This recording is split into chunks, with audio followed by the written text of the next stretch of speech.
Welcome back to another video and another class. We are studying about the natural resources of renewable and non-renewable. We are continuing the same class. Last class में हम लोगों ने पढ़ा natural resources क्या होते हैं. ये topic आ रहा है आपका ईवीएस के अंडर में, एनवायरमेंटल साइंस जो है. सॉरी, तो नेचुरल रिसोर्सेज में दो तरीके के रिसोर्सेज मैंने बताए थे. सबसे पहला था आपका renewable resource and second is non renewable resource. ठीक है, दो रिसोर्सेज थे. फिर इसमें थर्ड आ रहा था कि जो क्या था, मॉडिफाइड रिसोर्स है, जो मॉडिफाई किया जा रहा था किससे, मैन पावर से, यानी हम लोगों से. और इसी में फिर आगे और जब बढ़ रहे थे तो देख रहे थे बायोडिग्रेडेबल और नॉन बायोडिग्रेडेबल रिसोर्सेज. ठीक है, जो बायोडिग्रेडेबल मतलब हमारे एनवायरनमेंट को नुकसान नहीं देते हैं, और वो रिसोर्सेज जो हमारे एनवायरनमेंट को नुकसान देंगे, हमने वो देखा. कुछ एग्जाम्पल देखे थे हमने रिन्यूएबल और नॉन रिन्यूएबल के रिसोर्सेज के. रिन्यूएबल रिसोर्सेज में solar energy, wind energy, hydro power plant, geothermal energy, इन सब का एग्जांपल दिया था. सोलर एनर्जी अब हम शुरू कर रहे हैं. इस सारे जो हमने पढ़े थे एग्जांपल में उनको डिटेल में. तो सोलर एनर्जी, सबसे पहले सोलर एनर्जी की बात कर लें तो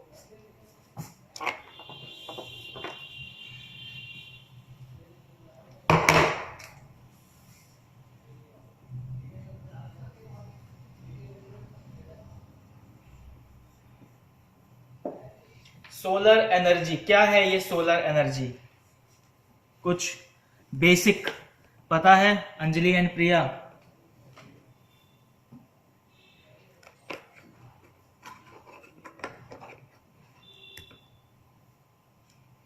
Anjali and Priya, yes sir. Solar energy के बारे में कुछ बेसिक पता है? घर में लगा भी होगा शायद सोलर प्लांट. नहीं लगा सर. नहीं लगा? नहीं. प्रिया जी, आपके यहाँ लगा है? नहीं सर. कहीं देखा है लगा हुआ दोनों में से किसी ने? हाँ देखा है सर. कैसे काम करता है वो? सर वो सूर्य के प्रकाश से, मतलब एक अपनी भाषा में बताए तो वो प्रकाश ऊर्जा को विद्युत ऊर्जा में कन्वर्ट करता है सोलर सर.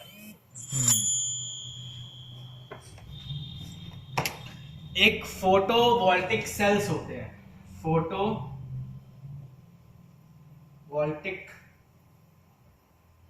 सेल्स. ठीक है, ये वो सेल्स हैं जब सन की रेज एक प्लेट पे, ठीक है, जहां पे फोटोवोल्टिक सेल्स प्रेजेंट है, उस पे आती है सन से. ठीक है, ये हमारा सन है. जब रेस इसके ऊपर आती है तो वो सेल जो है वो एक्टिव हो जाता है और इलेक्ट्रॉन की मूवमेंट स्टार्ट करता है. वो इलेक्ट्रॉन मूवमेंट एक डिवाइस के थ्रू होते हुए, डिवाइस मतलब जो वहां पे उसका क्लस्टर इंस्ट्रूमेंट लगा हुआ है उसके थ्रू होते हुए क्या, एक बैटरी में स्टोरेज की जाती है. यही होता है सोलर एनर्जी में. भाई सनराइज एक प्लेट पे आई जो आपकी सोलर प्लेट कही जाती है, उसके साथ में लगा हुआ एक उसका इंस्ट्रूमेंट क्लस्टर रहता है. वो इंस्ट्रूमेंट क्लस्टर क्या है, वो क्या करता है, एम्पलीफाई करता है इसकी इलेक्ट्रॉन की मूवमेंट को थोड़ा सा, और उसको फिर बैटरी में स्टोर करता है, जो कि क्या है, हमारा डीसी सोर्स है, डायरेक्ट करंट सोर्स है लाइट एनर्जी का. एसी और डीसी में तो फर्क पता है आप दोनों को? एसी किसे कहते हैं और डीसी किसे कहते हैं? Yes sir. क्या होता है एसी और क्या होता है डीसी? थोड़ा सा एक्सप्लेन करो.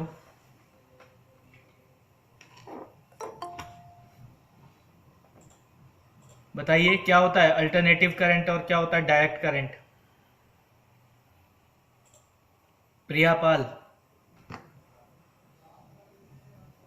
Good morning sir. Good morning Saurabh ji. Yes sir. बताएं अल्टरनेटिव करंट और डायरेक्ट करंट में डिफरेंस क्या है और क्या होते हैं? ये आपका स्कूल लेवल का टॉपिक है, एसी डीसी आपने पढ़ा भी होगा. क्या होता है अल्टरनेटिव करंट और डायरेक्ट करंट?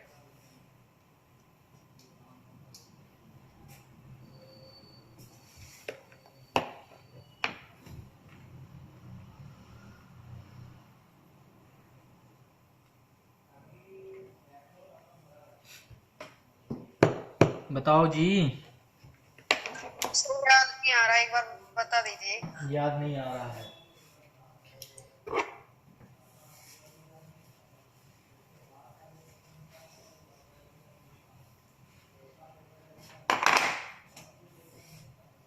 ये ग्राफ याद आया कुछ? Yes sir. Positive negative, positive negative. तो अल्टरनेटिव में करंट कैसे चलता है? इस तरीके से ग्राफ से चलता है। और डीसी में कैसे चलता है? बस ऊपर ऊपर ही चलेगा। ठीक है, क्लियर हो गया? जो हमारे घर में होम अप्लायंसेस लगे होते हैं, TV, fridge, cooler, fan, AC, ठीक है, या जो मशीन्स हमारे घर में चलती है वो एसी करंट से चलती हैं। ठीक है, और जो डीसी, अब आप बोलोगे सर इन्वर्टर भी तो है, तो वो क्या कर रहा है? वो डीसी करंट को एसी में कन्वर्ट करता है। जो इंस्ट्रूमेंट क्लस्टर जिसको हम इन्वर्टर बोलते हैं, वो क्या कर रहा है? वो डीसी करंट को एसी में कन्वर्ट कर रहा है। तभी उससे जब आप कभी नोटिस करोगे कि लाइट जब चली जाती है और इन्वर्टर पे लोड आता है, तो फैन का जो कैपेसिटर है वो आवाज करता है, साउंड क्रिएट करता है, क्योंकि डीसी करंट जो है वो 100% एसी में कन्वर्ट नहीं हो पाता उस पर्टिकुलर इंस्ट्रूमेंट से। क्लियर हो गया? तो ये एक बेसिक कॉन्सेप्ट है। सोलर एनर्जी भी इसी बेस पे काम करता है। वो क्या करता है, हमें सोलर एनर्जी के बारे में पढ़ना है। बेसिक था इसीलिए थोड़ा सा रिवाइज किया क्लास में। इससे ज्यादा डिटेल पढ़ना हो तो आप देख सकते हैं अपने आप ही। ये हमारा सन हो गया, यहां पे सोलर प्लेट लगी हुई है। अब सोलर प्लेट बनती कैसे है, क्या है, मैन्युफैक्चरिंग इसकी मैं नहीं पढ़ाऊंगा, ठीक है, वो आप खुद से देख सकते हैं। इतना टाइम नहीं है क्लास में कि मैं इसकी मैन्युफैक्चरिंग भी बताऊं। ये काम कैसे करता है वो बता देता हूं, और फ्री सोर्स ऑफ एनर्जी क्यों है ये भी बता देता हूं। भाई जो रेज आ रही है, ठीक है, इस प्लेट पे, वो क्या है? फ्री सोर्स ऑफ एनर्जी है। भाई सन को आप कोई पैसे तो देने नहीं जा रहे हो कि हाँ भाई ये लो 100 रुपए, आज थोड़ी धूप तेज कर देना, ऐसा तो कुछ होना नहीं है ना। तो जितनी उसने आनी है धूप अर्थ में, उतनी वो आएगी आएगी और रेगुलर आएगी। तो क्या है? फ्री सोर्स ऑफ एनर्जी है सनलाइट। ठीक है, सनलाइट। अब ये सनलाइट क्या है? ये बम्बार्ड करती है। बम्बार्ड का मतलब होता है गिरना, कंटिन्यूअसली गिरना। ठीक है, तो हर जगह आ रही है वो। तो क्या हुआ भाई, इस प्लेट पे भी आ रही है। अब इस प्लेट पे प्रेजेंट जो मॉलिक्यूल्स हैं, इलेक्ट्रॉन्स है, वो क्या हुए? हीट अप हुए, ठीक है, या हाइपर एक्टिव हुए, और इनकी मूवमेंट शुरू हो गई। ठीक है, इनकी मूवमेंट शुरू हो गई। जरूरी नहीं है जो एरो मैं बना रहा हूं उसी एरो में आपको दिखेगी, किसी भी डायरेक्शन में दिख सकती है। क्लियर हो गया? अब ये मूवमेंट हुई। अब यहां पे एक डिवाइस कनेक्टेड है जो क्या कर रहा है? इस मूवमेंट को सीक्वली बना रहा है। सीक्वल मतलब एक के पीछे एक लगा रहा है। और यहां से दो वायर गई एक दूसरे इंस्ट्रूमेंट में। ठीक है, उसमें क्या है? एक एम्पलीफायर लगा हुआ है और एक अदर डिवाइस, कंट्रोलर डिवाइस लगा है। ये जो इलेक्ट्रॉन मूवमेंट है इसको क्या किया? और एम्पलीफाई किया गया। एम्पलीफाई का मतलब होता है बढ़ाना। ठीक है, एम्पलीफाई किया गया।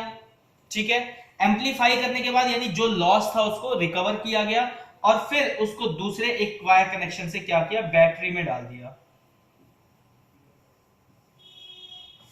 अब ये हमारा डीसी करंट रेडी हो गया। ये फुल चार्ज हो गया। आप इसको जब सनलाइट एब्सेंट होगी यानी सनलाइट प्रेजेंट नहीं होगी, तब आप इस बैटरी के थ्रू क्या कर सकते हो? उस सोर्स ऑफ एनर्जी को यूज कर सकते हो। और जब सनलाइट प्रेजेंट है तो इसमें से आप डायरेक्ट भी कनेक्शन लेके अपना फंक्शन कर सकते हो, जहां पे आपको इलेक्ट्रॉन के मूवमेंट की जरूरत है। बेसिकली एनर्जी क्या है? मूवमेंट ऑफ द इलेक्ट्रॉन, यानी ई नेगेटिव पार्टिकल्स।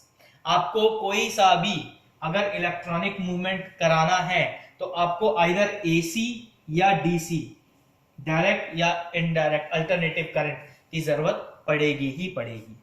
तो सोलर एनर्जी का भी यही काम रहता है। वो क्या करेगा, तो आपके कुछ बेसिक चीजें, अब इसमें सोलर प्लांट में अब तो बहुत बड़े बड़े सोलर प्लांट लग रहे हैं, गवर्नमेंट भी अप्रिशिएट कर रही है सोलर प्लांट के लिए। इससे पहले क्या था, लोगों के कई ग्रामीण योजना के तहत भी घरों में एक एक सोलर प्लेट वगैरह दिया गया था, या आप देखेंगे स्ट्रीट लाइट आजकल सोलर प्लेट पे है, या आप रोड साइड लाइट्स देखेंगे वो भी सोलर प्लेट पे है आजकल। तो बेसिकली क्या है कि आपका जो अदर सोर्स है, जैसे कोल से इलेक्ट्रिसिटी प्रोड्यूस करना, ठीक है, थर्मल पावर से इलेक्ट्रिसिटी प्रोड्यूस करना, या आप ये कह सकते हो न्यूक्लियर फिजन से जो एनर्जी प्रोड्यूस हो रही है उससे इलेक्ट्रिसिटी प्रोड्यूस करना, उसके अलावा भी हम एक नेचुरल सोर्स से जो प्रोड्यूस कर सकें, तो वो सोलर एनर्जी यानी सोलर प्लेट के थ्रू किया जा रहा है, बहुत लार्ज स्केल में किया जा रहा है। इसमें क्या है, 1 वॉट, 3 वॉट, 5 वॉट, इस तरीके से अलग अलग प्लेट्स आती हैं, ठीक है, कि 1 वॉट की पावर जनरेट करेगा, 3 वॉट का पावर जनरेट करेगा, 5 वॉट का पावर जनरेट करेगा। मतलब घर के लोड के हिसाब से आप सेट कर सकते हैं कि आपके यहाँ कितने सोलर प्लेट्स की जरूरत होगी, कितना आप फ्री एनर्जी को यूटिलाइज कर सकेंगे। इसमें कुछ कंडीशंस भी हैं फ्री एनर्जी में, सोलर में जो सबसे ज्यादा कंडीशंस आती हैं आज की डेट में, उसको अपग्रेडेशन की वजह से उसको रिड्यूस किया जा रहा है। जैसे जब पहले सोलर प्लेट जब डेवलप हुई थी तो उस टाइम पे अगर सनलाइट बहुत ज्यादा अच्छे सोर्स में है तो एनर्जी बहुत अच्छी प्रोड्यूस हो रही है, अगर क्लाउडी है, रेनी है, ठीक है, सनरेज प्रॉपर नहीं आ पा रही है तो सोलर प्लेट वर्क नहीं करता था। लेकिन अब रिफाइन होते होते टेक्नोलॉजी इतनी इंक्रीज हुई है कि रेनी डेज में भी, या जब सन प्रॉपर शाइन नहीं कर रहा है, क्लाउडी है थोड़ा बहुत, उस वक्त भी आपका जो सोलर प्लेट है वो एनर्जी प्रोड्यूस कर पाता है। तो ये था आपका सबसे पहला नेचुरल सोर्स ऑफ एनर्जी में रिन्यूएबल सोर्स का first part, solar energy, solar plate का। उसके बाद आ जाते हैं विंड एनर्जी। इतना समझ में आ गया आप लोगों को? Yes sir. ठीक है, यस सर। बहुत ज्यादा डिटेल नहीं है, एक ओवरव्यू है। उसके बाद आ जाते हैं विंड एनर्जी।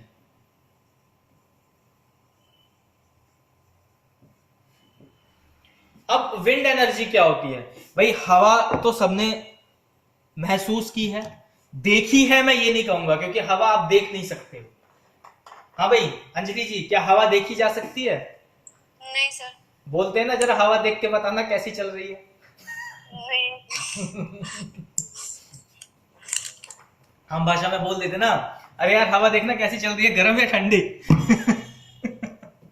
चलो जोक्स अपार्ट, हम हवा को फील करते हैं, विंड को फील करते हैं, हम इससे क्या क्या यूटिलाइजेशन कर सकते हैं और एनर्जी कहां से ले सकते हैं। भाई देखो, विंड का यूटिलाइजेशन कहां हो रहा है? ड्राई करने में, कपड़े सुखाने में, चाहे वो क्लोथ हो, चाहे वो फूड आर्टिकल्स हो। भाई गेहूं भी सुखाते हैं ना, गेहूं सुखाते हो, गेहूं को छालना होता है तो हवा के उससे छन जाता है, ठीक है, डस्ट वगैरह साइड हो जाता है। हवा का बहुत सारा और भी काम होता है नेचुरल रूटीन लाइफ में, ठीक है। तो उससे हम एनर्जी कैसे प्रोड्यूस करते हैं हम वो जानेंगे। तो एनर्जी प्रोड्यूस करने के लिए आपको क्या चाहिए? एक आपको विंड प्लांट चाहिए होता है, जिसमें क्या यूज होता है आपका, एक तरीके का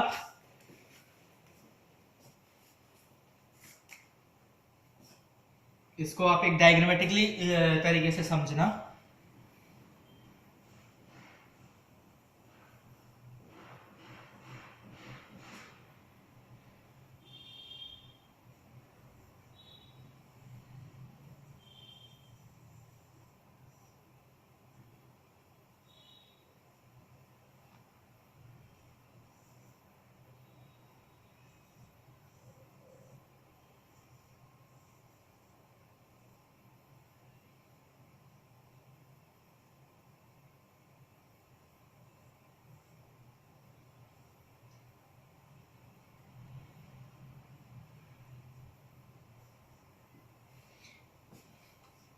कुछ रफ सा डायग्राम बनाने की कोशिश किया है मैंने। यहां पे एक मोटर फिक्स है, ठीक है, ये आपका मैग्नेट है, ठीक है। क्लियर हो गया? अब विंड की हेल्प से आपने कॉइल को रोटेट किया, ठीक है। कॉइल जब रोटेट हुआ तो क्या हुआ, एक मिनट होल्ड करना जरा।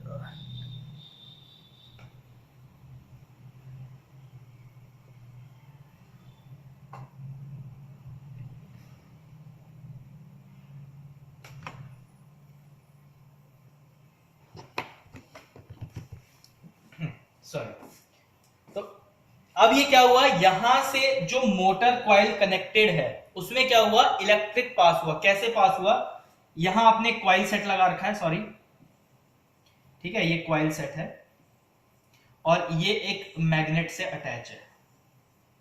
अब मैग्नेट में पोल होते हैं, नॉर्थ पोल साउथ पोल। वो जब रोटेट करेगा तो क्या होगा, एनर्जी प्रोड्यूस कर होगी। आपने मोटर को देखा है, जो मोटर होता है वो कैसे वर्क करता है भाई, आप उसमें जब वायर कनेक्ट करते हो तो अंदर एक कॉइल होती है, ठीक है। वो कॉइल क्या होती है, घूमने लगती है। क्यों? क्योंकि वो एक मैग्नेटिक फील्ड के बीच में पड़ा हुआ है, ठीक है। तो ऐसे ही है, आपको एनर्जी प्रोड्यूस करनी है तो क्या करना है, आपको इसको मूव कराना है, ठीक है। कॉइल को मूव करना है, तभी तो साइड में लगे हुए जो कॉइल्स हैं वो इलेक्ट्रॉनिक मूवमेंट में आएंगे। भाई ये कॉइल है, ठीक है, एक तरफ नॉर्थ पोल होगा और एक तरफ साउथ पोल होगा। नॉर्थ पोल से साउथ पोल की तरफ मूवमेंट होती है, ये सबको पता है। तो इलेक्ट्रॉन मूवमेंट कैसे होगी, नॉर्थ से साउथ होगी। जैसे वो मैग्नेटिक फील्ड के विजन उसमें आएगा, एरिया में आएगा।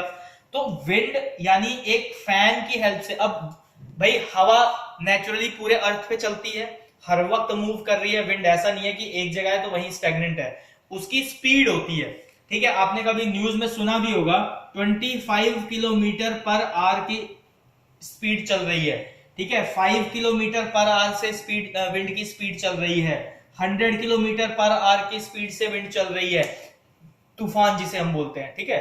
तो नॉर्मल विंड क्या है, 15, 20, 25 किलोमीटर पर आवर की स्पीड से नॉर्मली विंड चलती है। 5 से 25, 20 मतलब 50 तक भी कई जगह आपको मिल जाती है देखने को। तूफान होता है 100 से ऊपर पहुंच गया।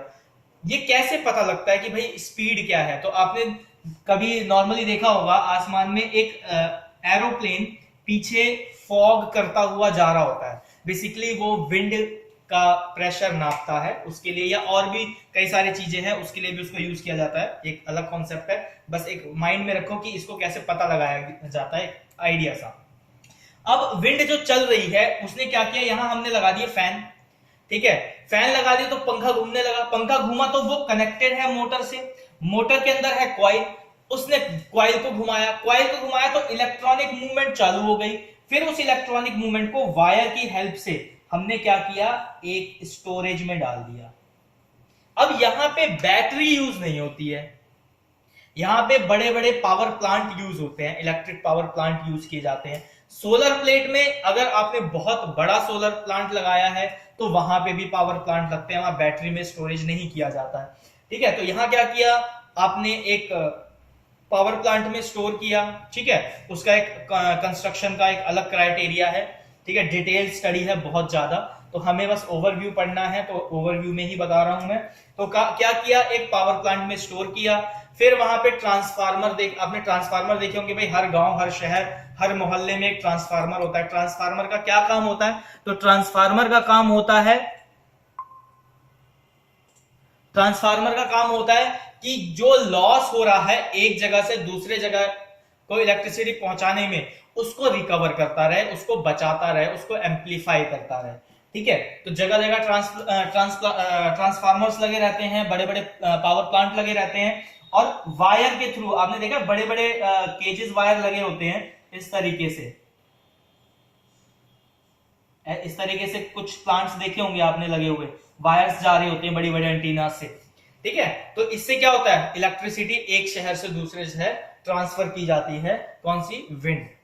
अब विंड एनर्जी का कॉन्सेप्ट एक बार फिर से बता देता हूं भाई। हवा चल रही है, हवा चलने की वजह से क्या है, ये जो फैन लगाया हुआ है ये रोटेट करेगा। जब ये रोटेट करेगा तो ये फैन कोई ऐसे नहीं है जो सीलिंग फैन लगे हुए छोटे छोटे फैन होते हैं, नहीं, काफी बड़े फैंस होते हैं। इसका एक प्लेट, ये जो विंड प्लेट है, ये एक प्लेट राउंड अबाउट 40 फीट्स का होता है, 40 फीट लंबा होता है इसका एक wind plate, round about 40 feets. ठीक है, 3 मंजिल 4 मंजिल का एक पूरा लंबा सा एक प्लेट होता है। ठीक है, और यहाँ पे एक डिवाइस मोटर लगी होती है अंदर उसको रोटेट करने के लिए।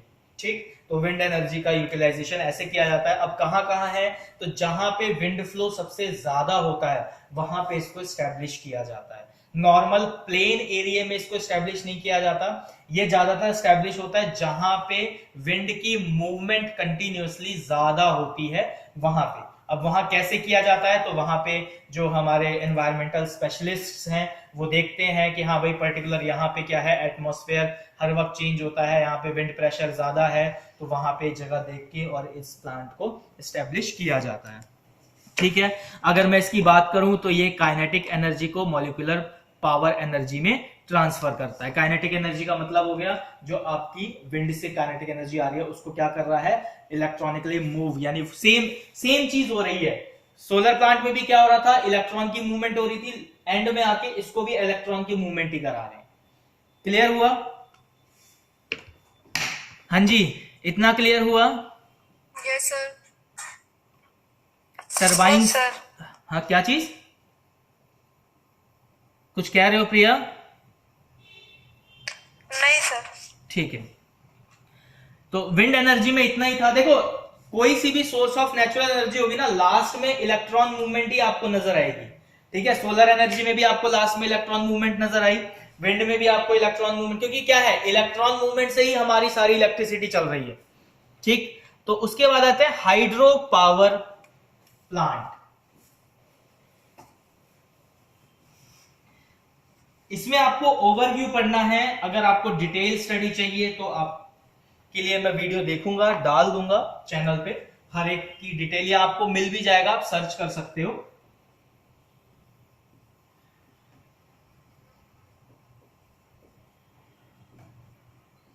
अभी हम पढ़ रहे हैं नेचुरल रिसोर्सेज, जो रिन्यूएबल रिसोर्सेज है, उसके अंदर हमारा थर्ड आ जाता है हाइड्रो पावर प्लांट, के बारे में बाद में पढ़ेंगे।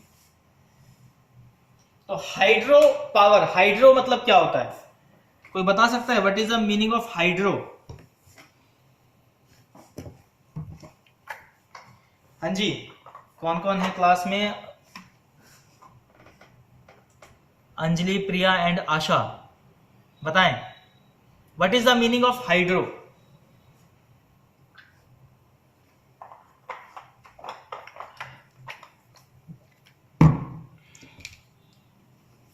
अंजलि, नहीं होता सर। पावर का मतलब तो पता है या वो भी नहीं पता? वो तो पता है सर। हाँ हाइड्रो, हाइड्रो पावर मतलब related to the water, waterfall, याद रखना, वाटर फॉल, यानी एक हाइट से, डैम्स देखे हैं, मौका लगा है कभी डैम देखने का? हाँ भाई, आशा, अंजलि और प्रिया, कभी डैम देखे? डैम जहां पानी को स्टोर करके और एक प्रेशर से नीचे फ्लो किया जाता है। जी सर। देखा है, तो वो हाइड्रो पावर के लिए होता है।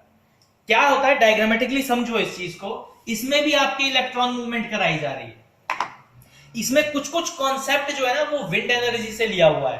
एक विंड एनर्जी से क्या करता है, टरबाइन घूमता है। ठीक है, यहां पे पानी की एनर्जी से टरबाइन घुमाया जाता है। कैसे घुमाया जाता है, तो भाई ये माउंटेन एरिया है, ठीक है, यहां से झरना बह रहा है, बहुत स्पीड से बह रहा है, तो ये तो नेचुरल फ्लो हो गया। अब हमने क्या किया कि बीच में या लास्ट में यहां पे एक टरबाइन ऐड कर दिया। टरबाइन मतलब एक पंखानुमा, मतलब जो घूम सके पानी के प्रेशर, घर पे भी करके देख सकते हो, या टरबाइन को ऐसे देख लेना कि गांव, उसमें एक्सपेरिमेंट आप करके देखना, जो नदी पोखरे जिसे हम बोलते हैं गांव में या शहर में, आप बोलोगे तो घर पे वैसे मॉडल सा बना के देख सकते हो। वहां क्या है, एक टरबाइन लगाओ, टरबाइन क्या होती है, प्लेट टाइप का होता है इस तरीके से, ठीक है, पानी गिरेगा तो ये प्लेट घूम जाएगी, फिर गिरेगा तो घूमेगी, तो ये रोटेट करती है बेसिकली। तो ये क्या है, जैसे यहाँ पे हमने एक टरबाइन लगाया, ठीक है, ये एक टरबाइन है।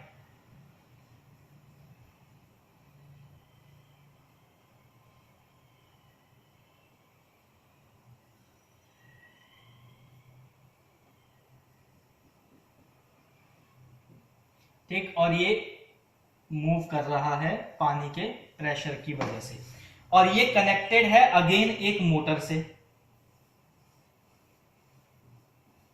ठीक है, अब यहां क्या है, वही सेम चीज हो रही है। क्या हो रहा है, यहां पे कॉइल लगी हुई है, इसमें एक मैग्नेटिक कॉइल है, यहां पानी के प्रेशर की वजह से ये रोटेट कर रहा है, तो यहां पे क्या है, इलेक्ट्रॉन मूवमेंट स्टार्ट हुई, अगेन ये एक पावर प्लांट में जाके स्टोर हुआ, और फिर एम्पलीफायर की हेल्प से, यानी आपके ट्रांसफार्मर की हेल्प से, इसकी अलग अलग वायरिंग से इसको ट्रांसफर कराया गया लाइट को। ठीक है, तो ये कहां यूज होते हैं, अब जो पानी पहाड़ से नीचे गिर रहा है उसमें बीच में टरबाइन लगा दिया, एक मोटर सेट कर दिया इलेक्ट्रिसिटी प्रोड्यूस करने के लिए, तो वो पानी दोबारा भी तो यूज किया जा सकता है। क्यों, क्योंकि उसके फ्लो को हमने क्या किया है, यूटिलाइज किया है। भाई एक जगह से उसका फ्लो आ रहा है, हमने क्या किया, तो उसको यूटिलाइज किया, उसके फ्लो को यूज किया कि हम उससे टरबाइन मूव कर सकें। वो टरबाइन क्या करेगा, एक मोटर से कनेक्टेड रहेगा, वो मोटर क्या कर रही है, इलेक्ट्रॉन मूवमेंट कर रही है, वो इलेक्ट्रॉन मूवमेंट आपकी एम्पलीफाई की जा रही है, बढ़ाई जा रही है, और फिर उसको एक पावर प्लांट में स्टोर करते हुए आगे वायर के थ्रू मूव कराया जा रहा है।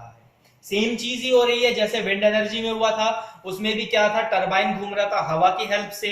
सोलर एनर्जी में कुछ घूम नहीं रहा था, लेकिन उसमें एक प्लेट थी, ठीक है, उस प्लेट में सनलाइट आ रही थी तो इलेक्ट्रॉनिक मूवमेंट हो रही थी, वो आगे भी एक उसमें डिवाइस लगा था, फिर वो उसको स्टोर किया जा रहा था बैटरी में और उसका यूटिलाइज किया जा रहा था। अगर सोलर प्लांट की बात की जाए तो सोलर प्लांट में क्या होता है कि सोलर प्लांट में स्टोरेज करना जरूरी है। हवा तो दिन में भी चलेगी, रात में भी चलेगी, पानी का फ्लो दिन में भी रहेगा, रात में भी रहेगा। ऐसा तो नहीं है ना, नदी सुबह को उठती है, चलो जी अब बहना शुरू करते हैं, अब झरना निकालना शुरू करते हैं, ऐसा तो होता नहीं है भाई। वो तो रात में भी बह रही है, दिन में भी बह रही है। ठीक, तो अभी क्या है, यहाँ पे ये काम तो दिन रात दोनों हो सकता है, लेकिन सोलर वाला क्या है, सिर्फ एक ही टाइम हो सकता है जब सनरेज प्रेजेंट हो। ठीक है, तो इसीलिए वहां पे बैटरी स्टोरेज का यूज किया जाता है, और यहाँ पे कोई बैटरी स्टोरेज का यूज नहीं किया जाता। यहाँ पे एम्पलीफायर का यूज किया जाता है, पावर क्लस्टर्स का यूज किया जाता है, और फिर डायरेक्ट उसको ट्रांसफर किया जाता है।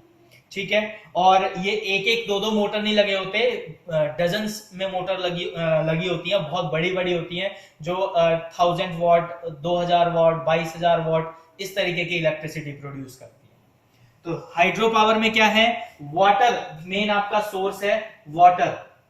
ठीक है, जो क्या है, एक हाइट से आपका वाटर क्या है, एक हाइट से नीचे आ रहा है, उसके साथ में लगा हुआ एक टरबाइन, वो वाटर के प्रेशर से वो टरबाइन मूव कर रहा है, और वो मूवमेंट एक रॉड के हेल्प से या एक कनेक्टर वायर के हेल्प से मोटर्स में लगाई जाती है, वो मोटर का मूव करता है। मोटर के अंदर क्या है, एक कॉइल है, मैग्नेट्स हैं, उसके मूवमेंट की वजह से क्या होता है, इलेक्ट्रॉनिक मूवमेंट स्टार्ट होती है, वो इलेक्ट्रॉनिक मूवमेंट को ट्रांसफर किया जाता है एम्पलीफायर एरिया में।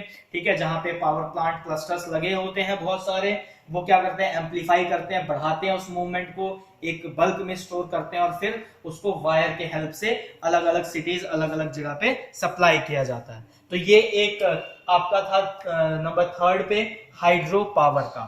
इतना समझ में आया? नहीं सर, एक बार फिर बता दीजिए। एक बार फिर बता दें, क्लास में लेट हैं आप। चलो सुनो, हाइड्रो पावर में क्या है कि वाटर को, जो हमारा झरना है, टिहरी डैम है, ठीक है, बेसिकली जितने डैम्स होते हैं वो हाइड्रो पावर पे ही बेस्ड होते हैं। पानी को एक हाइट से एक सेम फ्लो में, ठीक है, फ्लो इधर उधर का नहीं होना चाहिए, ठीक है, एक ही डायरेक्शन का फ्लो होगा, और वो एक डायरेक्शन से जब फ्लो जा रहा है नीचे, तो जहां पे उसका एंगुलर चेंज हो रहा है, यानी साइड चेंज हो रही है, जहां पे उसकी मूवमेंट साइड चेंज हो रही है, वहां पे एक थोड़े से हाइट पे एक टरबाइन लगाया जाता है। वो टरबाइन क्या करता है, पानी के प्रेशर की वजह से रोटेट करना, यानी मूव करना शुरू करता है। भाई यहां से पानी आ रहा है, इससे टरबाइन से टकराया, तो इसने क्या किया, इसकी मूवमेंट कर दी, इसको घुमा दिया, तो कंटिन्यू जब वो घूम रहा होता है तो एक कनेक्टिंग रॉड या वायर के हेल्प से क्या किया जाता है, जो उससे कनेक्टेड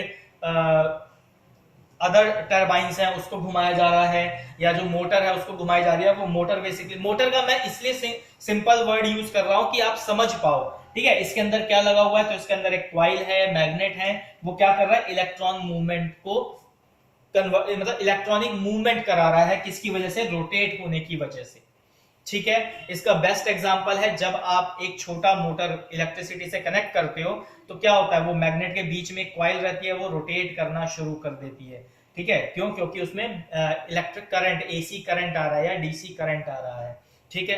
तो उसी तरीके से ये इलेक्ट्रिसिटी भी प्रोड्यूस की जाती है। ये कॉन्सेप्ट इलेक्ट्रिसिटी प्रोड्यूस करने का आपके स्कूल लेवल का है, तो आप इजिली अपने स्कूल लेवल की जो बुक्स हैं, हाउ टू प्रोड्यूस इलेक्ट्रिसिटी, वो वहां पे आप देख सकते हो। एक ओवरव्यू जो मेरे को देना है आपका ईवीएस का नेचुरल रिसोर्सेज में, उसमें हाइड्रो पावर का क्या रोल है, उसका यही रोल है कि जो पानी आपने हाइड्रो पावर के लिए यूज किया उसको आप फर्दर आगे यूज कर सकते हो। यानी जो पहाड़ों से पानी आ रहा है या जहां डैम बनाया गया है, उस पानी का यूटिलाइजेशन खाली डैम के लिए नहीं हो रहा है, आगे इरिगेशन या फर्दर यूजेस के लिए भी हो रहा है। वो पानी आपका पॉल्यूट नहीं हो रहा है, खराब नहीं हो रहा है, ठीक है। ये हाइड्रो पावर का मेन कॉन्सेप्ट रहता है नेचुरल रिसोर्स के अंदर। क्लियर हो गया?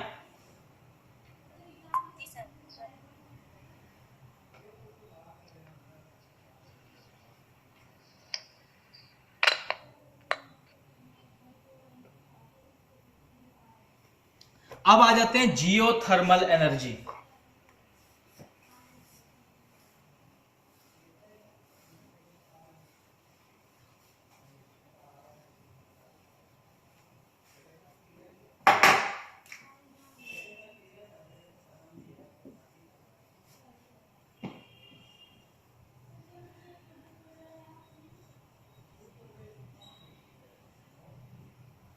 जियोथर्मल एनर्जी क्या होती है? जियोथर्मल एनर्जी वो एनर्जी है जो स्टोर्ड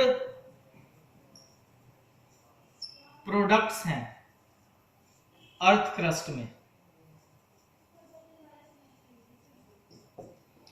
जो स्टोर्ड प्रोडक्ट हैं अर्थ क्रस्ट में, उससे एनर्जी प्रोड्यूस करना है। और उसका सबसे अच्छा एग्जांपल है कोल।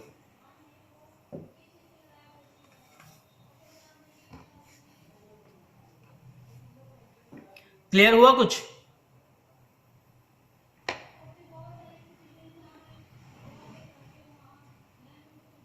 हाँ जी, कुछ क्लियर हुआ?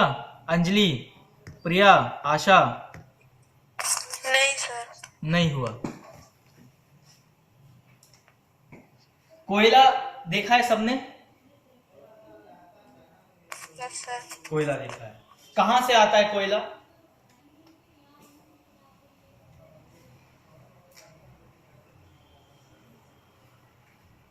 कहां से आता है? दुकान से आता है जी। हैं? क्यों?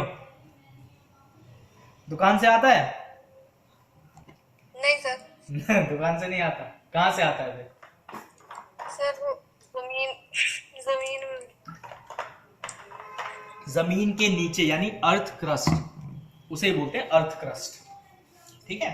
बहुत ज्यादा डीप में चले जाओ तो वहां पे कोयले की खदान मिलेगी, बहुत सारा कोयला मिलेगा, वहां से आता है, ठीक है। काफी किलोमीटर के नीचे की खुदाई हो जाती है। तो बेसिकली जो स्टोर्ड प्रोडक्ट है, ठीक है, उससे प्रोड्यूस होने वाली एनर्जी। सबने स्टीम इंजन देखा होगा, ट्रेन में बैठे हैं सब लोग? हाँ भाई, yes sir. Anjali, Priya and Asha, train में बैठे हो? Yes sir. बिजली वाली ट्रेन में बैठे हो या कोयले वाली ट्रेन में बैठे हो? बिजली वाली। बिजली वाली। कोयले वाली नहीं देखी आज तक? देखी है सर। देखी है। तो वो कोयले वाली जो है ना, वो जियोथर्मल एनर्जी पे बेस्ड है। सबसे बेस्ट एग्जांपल बता दे रहा हूं कैसे।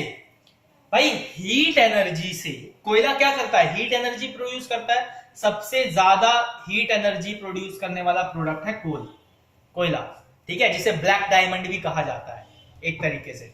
तो कोयला क्या है? वो हीट एनर्जी प्रोड्यूस करता है। वो हीट एनर्जी क्या करती है? एंड में वो भी इलेक्ट्रॉन मूवमेंट ही करा रहे हैं, जिससे क्या हो, एनर्जी प्रोड्यूस हो। लेकिन जियोथर्मल एनर्जी में एक ड्रॉबैक है, इसमें हार्मफुल गैस बहुत प्रोड्यूस होती है। आप कोयला जलाओगे या कोई भी कोल का आइटम आप जलाओगे, घर में लकड़ी जलाओ ठंड में, भाई अंगीठी लगाते हैं ठंड के टाइम पे, ठीक है, या लिट्टी खाने का मन हो जाए तो भी लगाया जाता है।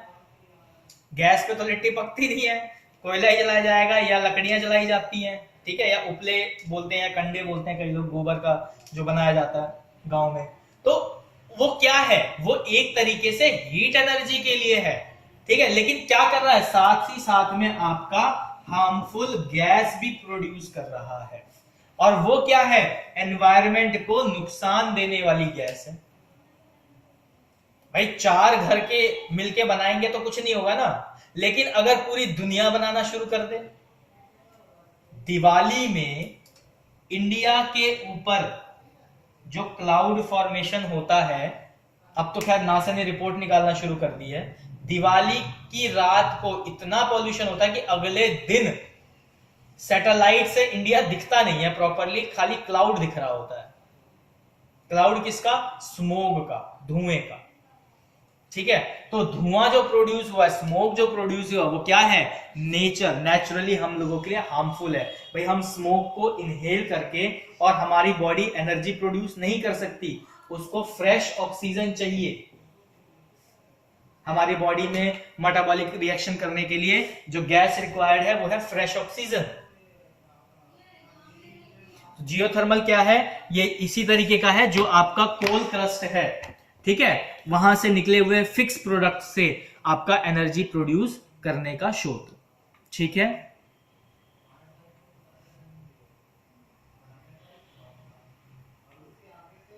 कुछ समझ में आया? Yes sir.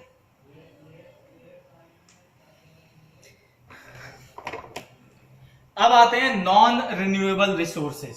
आज ही करें या कल कंटिन्यू करें? हाँ भाई आशा जी, आज ही कंटिन्यू करें या कल के लिए छोड़ें?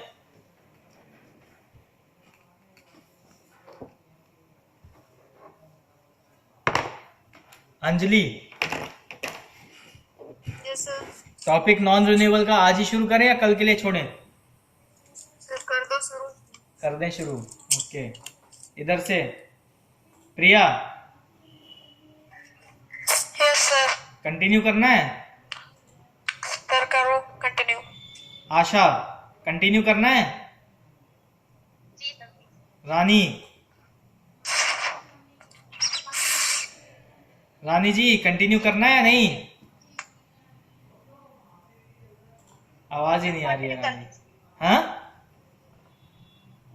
सर बोल रहे कंटिन्यू कर। चलो ठीक है, बहुत अच्छी, पढ़ने का मन है, वेरी गुड। चलो, नेचुरल रिसोर्सेज का क्या था, हमारे पास विंड था, सोलर सिस्टम था, जियोथर्मल प्लांट था। अब आ जाते हैं नॉन रिन्यूएबल। नॉन रिन्यूएबल मतलब जो दोबारा दोबारा यूज नहीं किए जा सकते।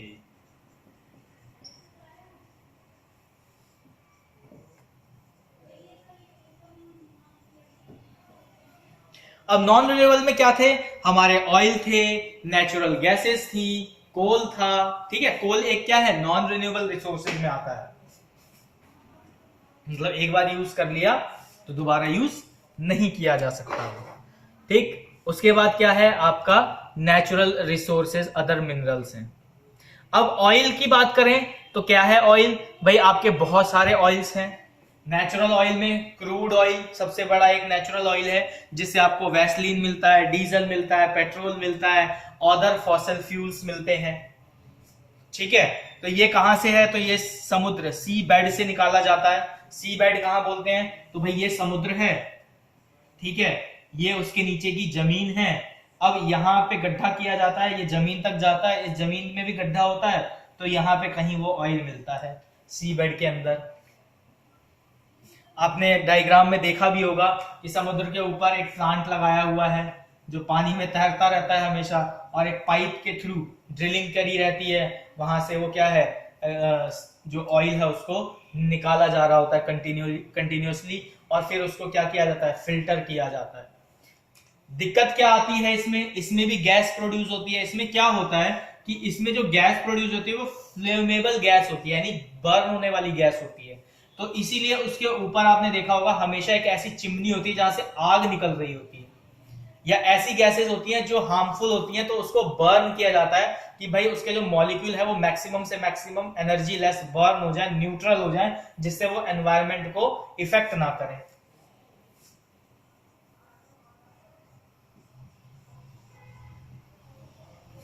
क्लियर हुआ? तो नेचुरल ऑयल की मैं बात कर लूं तो क्या है आपका, पेट्रोलियम है, क्रूड ऑयल है एंड अदर फॉसल फ्यूल्स हैं।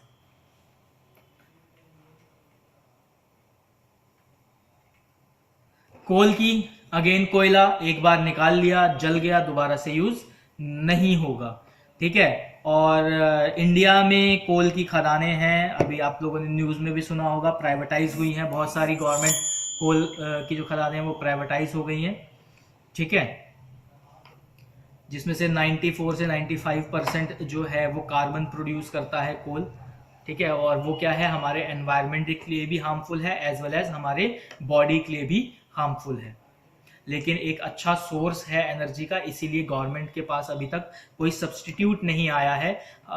और फ्री एनर्जी में जो सोलर एनर्जी है उसमें बहुत ज़्यादा डेवलपमेंट आजकल हो रही है। न्यूक्लियर एनर्जी में तो न्यूक्लियर मिसाइल के बारे में सबको पता है। न्यूक्लियर एनर्जी होती क्या है, एक छोटा सा कॉन्सेप्ट बता देता हूं।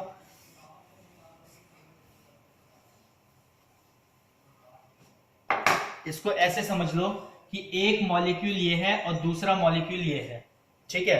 अब न्यूक्लियर एनर्जी में क्या होता है कि इस दोनों में रिएक्शन कराई गई, तो इसने क्या किया, दो मॉलिक्यूल बनाए, इसने दो मॉलिक्यूल बनाए, फिर इसने आगे फर्दर और दो मॉलिक्यूल बनाए, इसने भी फर्दर दो मॉलिक्यूल बनाए, इसने भी फर्दर दो और दो। अब ये चेन चलती जाती है, ठीक है, हर फर्दर आगे दो में डिवाइड हो रहा है। तो ये होता है आपका न्यूक्लियर एनर्जी। मतलब ये इतनी लंबी चेन होती है, ठीक है, कि 1 किलोमीटर एरिया तक को कवर कर देती है। न्यूक्लियर मिसाइल अगर कहीं किसी देश में गिर जाए तो कई सालों तक उसका इफेक्ट रहता है, ठीक है। लेकिन उससे हम एक क्लोज चैम्बर में फ्यूजन कराते हैं, जिससे क्या होता है, हम उस एनर्जी की फॉर्मेशन को यूटिलाइज करते हैं, किसमें, एक प्योर फ्रेश एनर्जी प्रोड्यूस करने में, ठीक है। न्यूक्लियर फिजन जिसे कहा जाता है कि न्यूक्लियर फिजन कराते हैं, ठीक। उस न्यूक्लियर फिजन में क्या होता है, दो मॉलिक्यूल को आपस में टकराया जाता है, बम्बार्ड किया जाता है, उससे एक multiple 1000 million times of energy produce होती है। वो एक क्लोज चैम्बर में रखी जाती है और वो क्लोज चैम्बर में रखते हुए उसका यूटिलाइज किया जाता है। जब उस एनर्जी का रिएक्शन टाइमिंग कम होता जाता है, न्यूट्रल तो नहीं कहूंगा, बहुत कम हो जाता है, वीक हो जाता है, तो उसको एक क्लोज चैम्बर बॉक्स में बंद करके, सील करके, सी बेड में डंप कर दिया जाता है। डंप का मतलब होता है गाड़ देना, दबा देना, ठीक है। सी समुद्र के बेड यानी समुद्र का जो जमीन स्थल है उसमें भी गाड़ के दबा देना, जिससे उससे निकलने वाला अगर इनकेस 1% भी कोई रिएक्टिव मटेरियल हो वो एनवायरनमेंट को नुकसान ना दे। बात समझ में आई? हाँ जी, यस सर। ठीक है।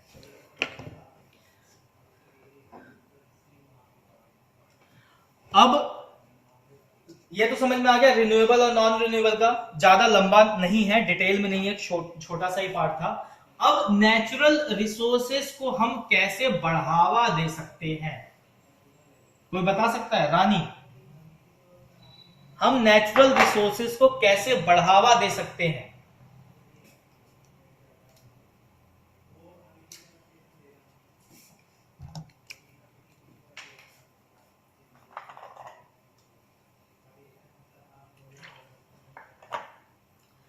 रानी सुन पा रहे हो? कैसे नेचुरल रिसोर्सेज को हम इंक्रीज कर सकते हैं? सर क्वेश्चन एक बार फिर से बताइए। नेचुरल रिसोर्सेज को हम कैसे बढ़ा सकते हैं, इंक्रीज कर सकते हैं। फोन साइलेंट कर लो रानी। चलो अंजलि आप बताओ, how we can step forward to increase the natural resources. सबसे सबसे ज्यादा संख्या में हमें मतलब पेड़ लगाने चाहिए, जिससे हमें मतलब कि वो प्लांटिंग। प्लांटिंग सबसे कॉमन और सबसे चीपेस्ट तरीका है नेचुरल रिसोर्स को बचाने का और बढ़ाने का। सबसे बेहतरीन तरीका प्लांटिंग है। दूसरा तरीका, कोई और तरीका भी है?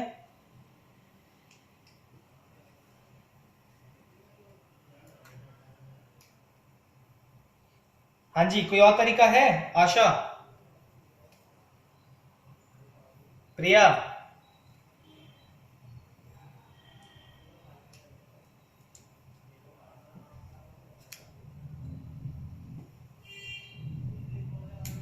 चलो मैं बताता हूं कैसे हम स्टेप फॉरवर्ड ले सकते हैं। भाई आपको 1 से 5 किलोमीटर तक का ट्रेवल करना है, ठीक है? आपके पास स्कूटी है, साइकिल है और पब्लिक ट्रांसपोर्ट भी अवेलेबल है, ठीक? तो नेचुरल रिसोर्स को जिंदा रखने के लिए, बढ़ाने के लिए, या जो हमारे पास नॉन रिन्यूएबल सोर्सेज है उसको संभालने के लिए आप क्या कर सकते हो? 1 से 5 किलोमीटर के ट्रेवल के लिए आप वॉक कर सकते हो, चल सकते हो, साइकिल का यूज कर सकते हो, या पब्लिक ट्रांसपोर्ट यूज कर सकते हो। मतलब स्कूटी यूज नहीं करते हुए क्या होगा? आप अकेले जा रहे हो, एक फ्यूल कंजप्शन कर रहे हो, वही एक पब्लिक ट्रांसपोर्ट जा रहा है, आप साइकिल यूज कर रहे हो, तो क्या हो रहा है? कंजप्शन नहीं हो रहा है, एनवायरमेंटल क्या है? हेल्दी कंडीशन में है, ठीक? आप प्लांटिंग कर सकते हो, हर साल पौधे लगाओ और उसको बढ़ाओ भी। खाली पौधे लगाना नहीं है, उसको पानी देना है, उसको सींचना है कि वो बढ़े, बड़ा हो, ठीक है?